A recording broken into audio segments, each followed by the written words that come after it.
CNBC's Republican presidential debate held in Boulder this week gave Senators Marco Rubio and Ted Cruz a bump in the headlines and created some criticism over how the network handled questions. The National Republican Party announced on Friday that they will not partner with NBC News for a February debate, citing concerns over how the CNBC debate was handled. Patty, what were your impressions of how the debate went, especially being held here in Boulder? Well, I'd first like to point out that this opens things up for Colorado Public Television. Why don't we host the debate in February? It's a great idea. We could not do a worse job than CNBC had done. Not only the moderating system doesn't work when you have 10 people on a stage and 3 people throwing out questions, one of whom I have to, in full disclosure, Carl Quintanilla was a former Westward intern. He learned nothing from us. I can tell you that right now. You cannot blame him for us. But it was a fascinating thing to watch no matter what, because you had certain people broke out of the pack in ways they hadn't been able to break out before. Loved hearing Chris Christie just go to town on the fantasy football thing. There were some great zingers that people got off. There were Ted Cruz, even though I didn't agree with the word he said, his attacks on the media were fascinating. The fact that he did offer Carl Quintanilla a pot brownie was also very interesting. So, and that we didn't pay, you didn't hear as much from Donald Trump as in previous debates. You kind of heard a little more from Ben Carson. He wasn't asleep, apparently. And although I couldn't believe it when I heard at the end that Carly Fiorina had the most time, because she didn't seem to say that much that resonated. But I thought it gave us a real look at a lot of the other candidates, and also really the media bashing showed that you can unite the Republicans on at least one issue. That certainly seemed to be the great unifier of the debate and offered a real platform. David, what did you think of the candidates that took advantage of, I guess, really how poorly CNBC handled the debate? They really grabbed that mantle and used it as a weapon, and quite effectively in Senator Cruz and Senator Rubio's case. Well, I don't think anybody predicted at the start of this presidential campaign that the first candidate to give a shout out to famous Colorado brownies was going to be Ted Cruz. and that actually says something positive about his potential viability if he wins the nomination in the general election. He is, of course, campaigning as a very hardcore conservative, and Ronald Reagan shows you can be elected if you're that, but it has to be with a persona that's not all angry and negative, and that was a big part of Reagan's shift in 80 to that more positive approach. And so this could be a step in that direction for Ted Cruz.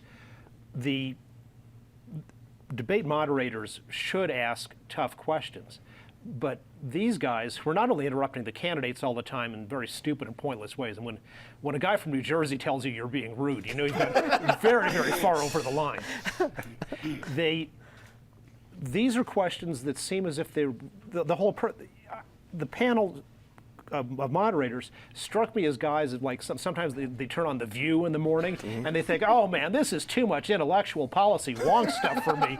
I gotta, like, I'm gonna change this to talk about something I'm interested in. So in a debate that was supposed to be about economics and the economy, no serious getting into Colorado's tax growth and the economic effects of marijuana here, completely stupid questions about people. Rubio, why did you take money out of your IRA? Your tax plan cuts. The Harwood's question on that was a lie by his own standards, because it was based on a story he'd written previously, for which he had issued a correction, and then he persisted in sticking with this lie during the whole thing. It was so incredibly shallow, and so therefore you have to hand it to CNBC, because nobody predicted before this debate began that in all this bitterly partisan atmosphere in this country, that at least for one night, it would bring together everybody. All the country recognized that these guys are a bunch of dolts and the worst moderators literally in the history of any presidential debate in American history. So maybe we can't all agree about taxes, but at least we did come together, united as a nation, on one important issue that night. Finally, the unifying of America coming across the bashing of CNBC moderators. Ed, I'm curious to find out what you felt about the debate. If anyone got a substantive bump? I mean, is it going to be more than just this news cycle that we'll get any of the candidates from this particular debate? Well, what I think the debate lacked in bringing issues forward, and let's be clear, the debate should always be about issues because this is what people should be voting on.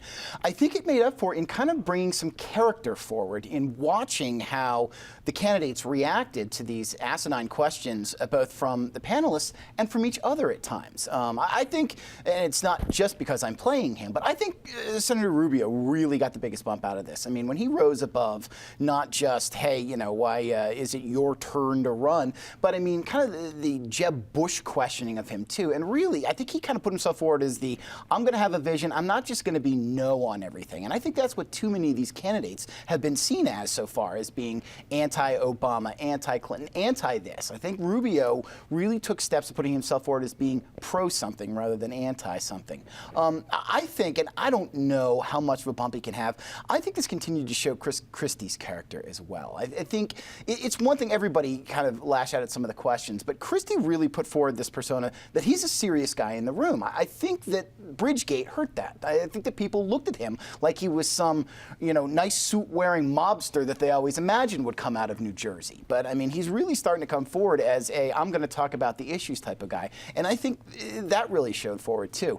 And though I'm not sure anyone in America actually watched it, I think anybody who saw the undercard should start asking, why isn't Lindsey Graham on the big stage right now? I think he has started to put forward, especially in the foreign policy realm, some issues that others aren't talking about as well. So I think there are a couple people that could come out of this and by the building up of a Rubio, of a Christie, of somebody else. I think you're going to start seeing some of the character or some of the support erode from the Trumps and the Carsons, who are basically getting by on their personas right now. As soon as America sees that others have personas, they might want to go for someone a little more experienced. Sure. Susan, I understood how that both Senator Rubio and Senator Cruz could take advantage of calling the mainstream media the pack for the Democrats. That's going to play well in the Republican primary, but that completely goes away for any sort of general election point. Did you see anybody in the debate score any points that actually might be helpful next year at this time, the general election point? Not so much. I mean, this was really about them bashing each other and bashing the media, which, it's important. This costume is kind of, meant for a laugh on some level, but really dead serious. I mean, the thunderous applause, the anti-media applause in that room, even after they cut to a commercial break, I think should be concerning to everyone, Republicans, Democrats, independents, and certainly us, the news media. Something's funky about these candidates' worldview. I'm sorry, my wig and my Band-Aids are getting in my way. When they think that they portray CNBC, which bows every hour on the hour to the gods of Wall Street, they portray that as a tool of the left, political left in this country. I mean, that's just whacked out. And the fact that the audience, which was comprised mostly of Republicans, responded to that so thunderously is scary. I mean, that's an old tool. We've seen that over and over again. John McCain certainly perfected this anti-media rhetoric. Newt Gingrich perfected the anti-media rhetoric in 2012, and it dates way back to before the Third Reich and Mussolini, when you blame the Jews and you blame the media, and often you blame the Jews in the media. And I think it's cause for a lot of concern for all of us. So I want people to take this costume really seriously. Really, come to our rescue, please.